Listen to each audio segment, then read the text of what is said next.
Hello my dear student, welcome to knowledge hub. आज मैं आपके लिए लेके आया हूँ क्वाड्रेटिक इक्वेशन का मोस्ट इंपॉर्टेंट क्वेश्चन। ये बोर्ड में अक्सर ऐसे क्वेश्चन आते हैं। स्टूडेंट ये गलती करते हैं कि इसको सही से समझ के नहीं जाते और छोड़ के आ जाते हैं पेपर में, जबकि ये क्वेश्चन को करना बहुत ही सिंपल है। तो आइए समझते हैं इस क्वेश्चन को। A train travels 360 km at a uniform speed. If the speed had been 5 km per hour more, it would have taken 1 hour less for the same journey. Form the quadratic equation two find the speed of the train. Question तो समझ में आ गया होगा कि एक train है, एक distance travel कर रही है, 360 किलोमीटर की डिस्टेंस है। एक यूनिफॉर्म स्पीड में, वो स्पीड अपन को नहीं पता है, पर उसने बोला है कि यदि मैं स्पीड को 5 किलोमीटर पर आवर बढ़ा देता हूँ तो जो इसमें टाइम लग रहा है तो टाइम कम हो जाएगा। सेम जर्नी को ट्रेवल करने में टाइम कम लग जाएगा। मान लो एक डिस्टेंस ट्रेवल करने में भी एक्स की स्पीड से चल रही है तो 2 घंटे लगते हैं। अब स्पीड अगर मैं बढ़ाऊंगा तो सेम डिस्टेंस ट्रेवल करने में टाइम तो कम लगेगा, ठीक है ना, ज़्यादा तो नहीं लगेगा, कम ही लगेगा ना। तो चलिए सॉल्व करते हैं। तो पहले लिखते हैं, पहले यहाँ से यहाँ तक को समझ के सॉल्व करते हैं। स्पीड नहीं दिया है तो हमें स्पीड लेना पड़ेगा। Let the speed of train be x ले लिया। डिस्टेंस ऑलरेडी आपके पास दिया हुआ है। डिस्टेंस कितना है बेटा? 360 किलोमीटर। अब स्पीड मिल गया, डिस्टेंस मिल गया, तो टाइम मिलना कंपलसरी है, क्योंकि स्पीड और डिस्टेंस हो और टाइम ना हो ऐसा तो हो ही नहीं सकता। तो स्पीड इक्वल टू होता है डिस्टेंस अपॉन टाइम। तो टाइम को हम यहाँ लिखेंगे और स्पीड कहाँ चला जाएगा बेटा? नीचे चला जाएगा। इतना समझ में। तो हम इसका टाइम निकालें, t1 निकालते हैं। तो डिस्टेंस कितना है? 360 अपॉन एक्स। इतना समझ में आया। अब सेकेंड कंडीशन पढ़ते हैं। If the speed had been 5 kilometre per hour more. अभी स्पीड कितनी है? एक्स। अगर 5 किलोमीटर पर आवर से बढ़ जाता है तो न्यू स्पीड आ जाएगी। तो यहाँ पे हम लिख देते हैं, जो क्वेश्चन में लिखा वही लिख देते हैं।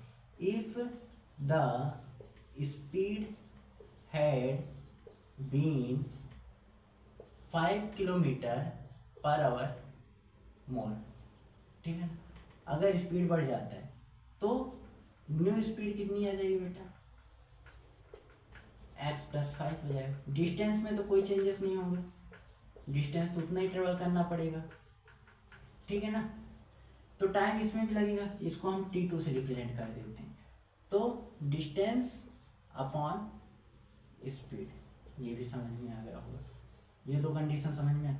अब उसने बोला है कि it would have taken 1 our less for the same journey. उसने बोला कि अगर स्पीड बढ़ जाती है, स्पीड बढ़ जाती है, मतलब क्या कंडीशन बोल रहा है कि अगर स्पीड बढ़ जाती है तो वो जो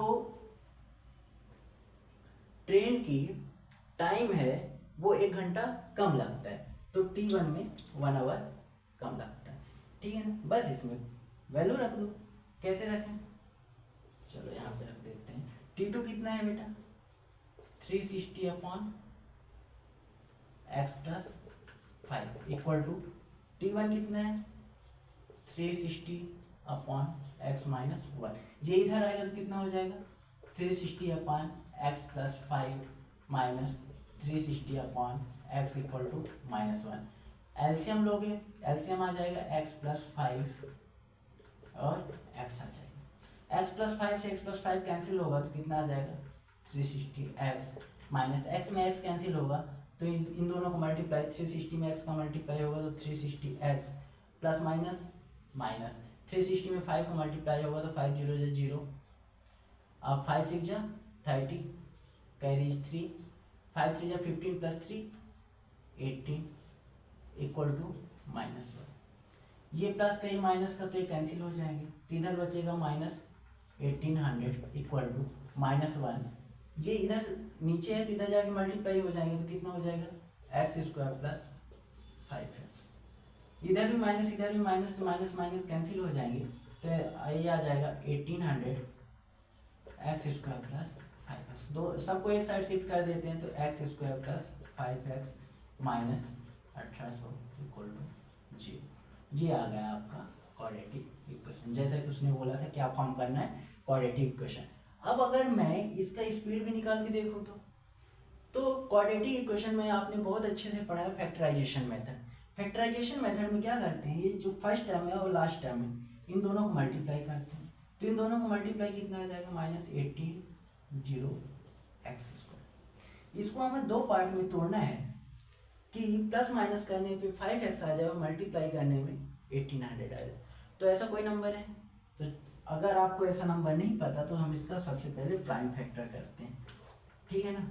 2 9 जा 18, 2 4 जा 8, 2 5 जा 10, 2 2 जा 4, 2 2 जा 4, 2 5 जा 10, और this is the square but take 5 here, 5 4 जा 20, 5 5 जा 25, 5 9 जा 45। तो देखो कोई कॉम्बिनेशन बन रहा है क्या, 3 3 जा 2 2 जा 4 2 जा 8, 8 5 जा 40, और 9 5 जा 45। ये देखो 40 और 45 इन दोनों को अगर हम माइनस करेंगे तो क्या आ जाएगा, 5 भी आ जाएगा।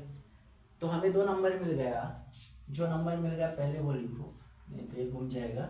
यहाँ पे लिखो 40, यहाँ पे लिखो 45, यहाँ पे लिखो x, यहाँ पे लिखो x। अब ये डिपेंड करता है, इसको हटाना है, इसको हटाना है, ठीक है ना, कि कौन सा प्लस में होगा कौन सा माइनस में। हमें प्लस का 5 चाहिए, प्लस का 5 चाहिए, मतलब बड़ी डिजिट पॉजिटिव होना चाहिए, तो प्लस का 5, और ये माइनस में चाहिए तो छोटी वाली को माइनस कर दो। अब हम इसको लिखेंगे तो कितना लिखेंगे बेटा, एक्स स्क्वायर, 5x की जगह में क्या लिख देंगे, माइनस का 40x लिख दो, प्लस का 45x लिख दो, माइनस का 1800 लिख दो, इक्वल टू 0। दो दो डिजिट का पेयर बना लो, ठीक है ना। तो इसमें से पेयर बनाया तो क्या कॉमन आ जाएगा, x कॉमन आ जाएगा, तो क्या बचेगा बेटा, x माइनस 40 बचेगा। इसमें से प्लस 45 कॉमन ले लो तो x माइनस 40 बचेगा, इक्वल टू 0। एक ये ब्रैकेट वाले जो अंदर हैं उनको साथ में लिख दो, जगह नहीं है तो हम यहाँ पे करते हैं, तो कितना लिख देंगे बेटा, x माइनस 40 एक आ जाएगा, और एक बाहर जो है उनको लिख दो, तो x प्लस 45 इक्वल टू 0। तो x माइनस 40 इक्वल टू 0 रखेंगे तो x इक्वल टू कितना आ जाएगा, 40। दूसरा x प्लस 45 इक्वल टू 0 रखेंगे तो x इक्वल टू हो जाएगा माइनस का 45। जो निगेटिव में उसको हम निगलेक्ट कर देंगे क्योंकि स्पीड निगेटिव में नहीं होगी, ठीक है। x इक्वल टू आ गया 40। तो उसने क्या बोला था, स्पीड ऑफ द ट्रेन निकालना, तो स्पीड ऑफ द ट्रेन कितना आ गया, 40, ठीक है ना, किलोमीटर पर आवर। समझ में है,